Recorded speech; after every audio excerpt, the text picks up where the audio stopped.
Some students have sent audios in order to be checked in terms of pronunciation. How well did they do? Let's find out.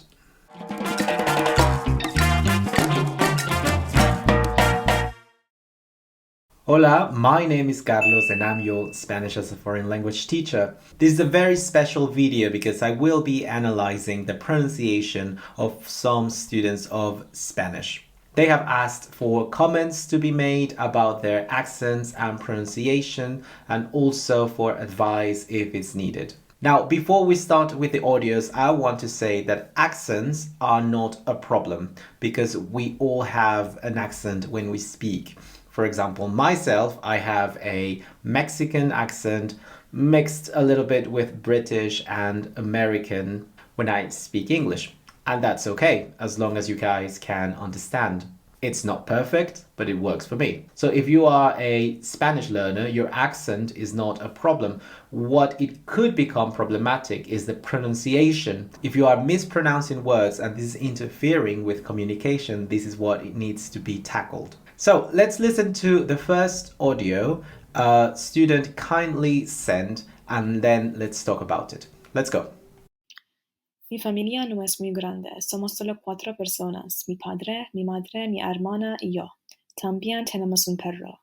Yo soy mayor que mi hermana, pero ella es más alta. Yo tengo 12 años y ella 11. Mis padres se llaman Javier y María. Mi hermana se llama Sara y yo Luis. Vivimos todos juntos en una casa muy bonita. Mi padre es banquero y mi madre ama de casa. Por la mañana desayunamos juntos en la cocina. Me gusta desayunar con mi familia. Además, por las mañanas siempre tengo hambre. Después del colegio, mi padre prepara una comida deliciosa. Por la tarde, mi madre queda con sus amigas y mi padre juega al tenis. Mi hermana y yo hacemos los deberes y después vemos la televisión. Los viernes por la tarde vamos los 4 de compras. I'm so sorry. Absolutely nothing to be sorry about. That was an excellent work. Now, I would like to highlight that excellent use of the silent H in words such as hermana, sister, or hambre, hunger. Also, great pronunciation on that ch sound in the letters J and G, J and G, in words such as colegio or school, Javier, and juega, to play. So well done on that. Also, great work on that Q and U, making that sound K in words such as banquero, banker, and queda, to stay. Sometimes students, they tend to go for that banquero. No, banquero. That's the correct pronunciation. So really well done. Just as a comment, maybe if you would like to refine your pronunciation even more, I would say be careful with that T sound. Remember that in Spanish, the T is not as explosive as in English. So for example, words like también, it's not también, is también.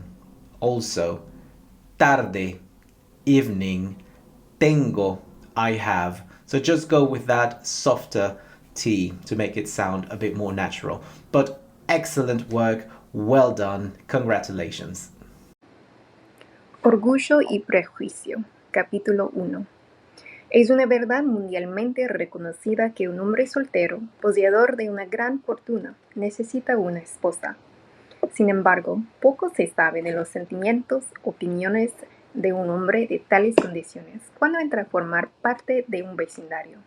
Esta verdad está tan arraigada en las mentes de algunas de las familias que lo rodean que algunos le consideran de su legítima propiedad y otras de la de sus hijas. Mi querido señor Bennet, le dijo un día su esposa, ¿sabías que, por fin, se ha alquilado Netherfield Park? El señor Bennet respondió que no. Pues así es, insistió ella. La señora Long ha estado aquí hace un momento y me lo ha contado todo. That was a great job as well. Well done. I really liked the correct use and pronunciation of tricky words such as arraigado, ingrained, and also alquilado, rented, but also legítimo, legal. All these words have tricky sounds that qui in alquilado, that r in arraigado, and that h in legítimo. And all of them, they have been used and tackled beautifully. So well done. Also, really enjoyed listening your choice of sound for the double L sound, as in sh, as they would pronounce it in Argentina and Uruguay, in words such as ellos. So guys, remember in Spanish that double L is quite a bit tricky sometimes because the sound differs from English. So we have actually different pronunciations for these double L. So let's take the word me llamo Carlos. So you can say me llamo Carlos with that soft j sound as in jazz, me llamo. But you can also say me llamo Carlos. So it's almost silent, me llamo Carlos. It's a bit like the sound in university, me llamo Carlos. And the third option would be the one that this student is using, that CH sound, sh, me llamo Carlos. Now, regardless of what you use, it doesn't interfere with communication. So just choose the one that you feel more comfortable with. So remember, 3 options, me llamo Carlos, me llamo Carlos, or me llamo Carlos. So there you have it, 3 options for your choice. Also, I have to say that this student has a very good pace when she reads and speaks Spanish, because we have to also remember that a language is melody, is intonation, depending on what you want to say. And she does it in a very nicely way. Every word is connected and it has a nice and consistent flow. So well done on that. The only detail I would say, like if you want to refine your pronunciation, just be very careful with that z sound.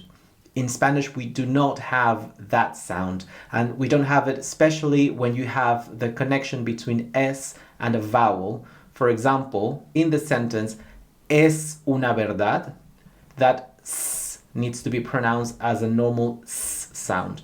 So the incorrect pronunciation will be es una verdad. I'm just saying this because the students asked for it, but to be honest, I would ignore these details because it doesn't interfere with communication. So well done. Now let's listen to our last audio. This is an example of an advanced student speaking freely as he is not reading. So let's go. Hola, estoy grabando esto para que podáis evaluar mi acento. Pues básicamente llevo viviendo casi 4 años en España, así que estoy bastante cómodo con el idioma en cuanto a la gramática y el vocabulario y tal. Sin embargo, todavía tengo la sensación que mi acento está mal y me preocupa que otras personas me juzguen por mi acento, y entonces estaría muy agradecido si pudieseis opinar sobre él. Very impressive, well done. So these are clear examples of well-articulated sentences with an excellent pronunciation. I love the use of the subjunctive in the part quiero que me juzguen, and also kudos on your grammar and your grammatical structures because they are clear, you use them without any fear, and you sound completely natural and in control. I'm just gonna highlight a little tiny detail when you said the word vocabulario. That R at the very end, it was the English R, vocabulario.